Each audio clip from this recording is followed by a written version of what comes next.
এই মুহূর্তে আপনি যদি কলকাতার সোনাগাছির সামনে দাঁড়ান, একটাই প্রশ্ন মাথায় আসে, এখানে কিভাবে এলো এই জায়গা, কে বানালো এটা, আর কেন? উত্তরটা আপনি হয়তো ভাবছেন সমাজের অধঃপতন, দারিদ্র্য কিংবা কোনো পুরনো কুপ্রথা। কিন্তু আসলে কোথায় শিকড় সেটা জানলে আপনি চমকে যাবেন।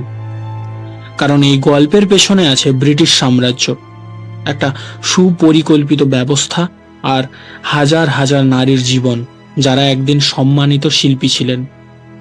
একটু পেছনে যাই, মুঘল আমলের কথা মনে করুন। সেই সময় বাইজি বা তাওয়াইফ এই শব্দগুলো কিন্তু আজকের মতো ছিল না। এরা ছিলেন দরবারের শিল্পী। শাস্ত্রীয় সঙ্গীত, কত্থক নৃত্য, উর্দু কবিতা, এই সব কিছুর জীবন্ত ধারক। নবাব, জমিদার, রাজপরিবার সকলে এদের পৃষ্ঠপোষকতা করতেন।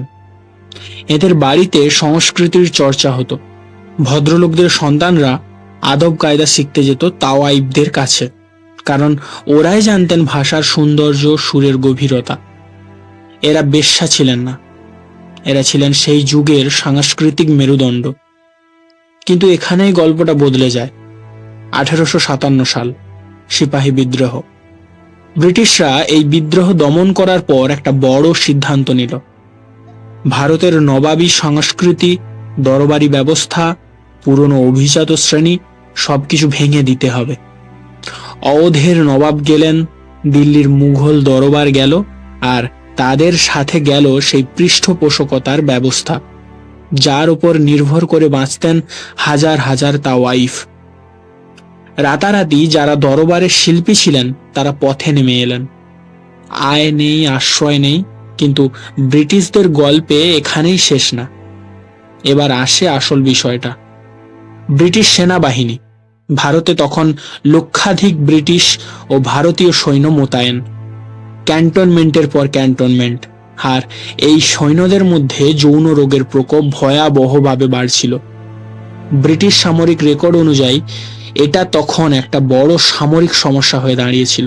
তো ব্রিটিশ প্রশাসন কি করলো? তারা সমস্যার কারণ দূর করলো না, বরং সমস্যাটাকে নিয়ন্ত্রণ করার সিদ্ধান্ত নিল। 1864 সালে এলো ক্যান্টনমেন্ট অ্যাক্ট, এরপর ক্যান্টিজিয়াস ডিজিজেস অ্যাক্ট। এই আইনগুলো দিয়ে ব্রিটিশরা মূলত ক্যান্টনমেন্টের আশেপাশে নারীদের যৌনকর্মকে নিবন্ধিত করল, মানে রাষ্ট্রীয়ভাবে স্বীকৃতি দিল। নারীদের বাধ্য করা হতো নিয়মিত শারীরিক পরীক্ষা দিতে। যদি অসুস্থ পাওয়া যায়, লক হাসপাতালে পাঠানো হতো। চাইলেও বেরোতে পারতেন না। এটা সংস্কারের নামে ছিল আসলে শোষণের একটা পরিকল্পিত কাঠামো। আর এদিকে একটা বড় সামাজিক আন্দোলনও চালু হলো ব্রিটিশ প্রভাবে। নাম ছিল অ্যান্টি নচ মুভমেন্ট। 19 শতকের শেষ দিকে কিছু সমাজ সংস্কারক ব্রিটিশ ধারণায় প্রভাবিত তাওয়াইবদের অশ্লীল এবং অনৈতিক বলে প্রচার শুরু করলেন। নৃত্য ও সঙ্গীতের এই ঐতিহ্যবাহী শিল্পকে সামাজিকভাবে কলঙ্কিত করা হলো। এর ফলে যারা তখনও শিল্পী হিসেবে টিকেছিলেন তারাও সম্পূর্ণভাবে সমাজের বাইরে ছিটকে গেলেন। একদিকে পৃষ্ঠপোষকতা নেই, অন্যদিকে সমাজের চোখে কলঙ্ক। আর ব্রিটিশ আইন তৈরি করে দিচ্ছে একটা আলাদা এলাকা। এভাবেই তৈরি হলো রেড লাইট এরিয়া, বাংলায় যাকে আমরা চিনি সোনাগাছি বা অন্য নামে। এখন একটু ভাবুন, যে নারীরা একদিন দরবারে শুদ্ধ সঙ্গীত গাইতেন, কবিতা বলতেন, তাদের উত্তরসূরিরা কোথায় এলেন?